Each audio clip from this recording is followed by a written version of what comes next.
முருகப்பெருமானை பிடிக்கணும். முருகா முருகா முருகா செவ்வாயை கண்ட்ரோல் பண்ணுற ஒரே ஆள் இந்த உலகத்திலே முருகப்பெருமான் மட்டும்தான். ஆனாலுப்பட்ட குரு கூட ஃபெயிலியர், சுக்கரன் கூட ஃபெயிலியர்.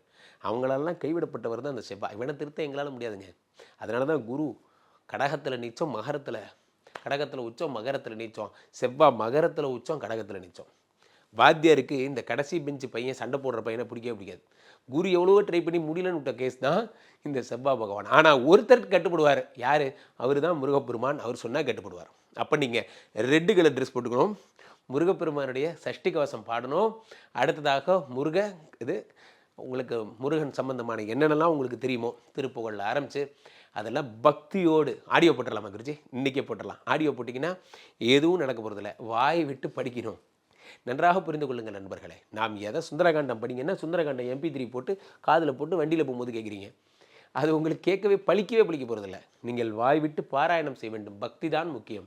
செவ்வாயை பிடிங்க. அதர்வைஸ் என்ன ஆகிறோம்?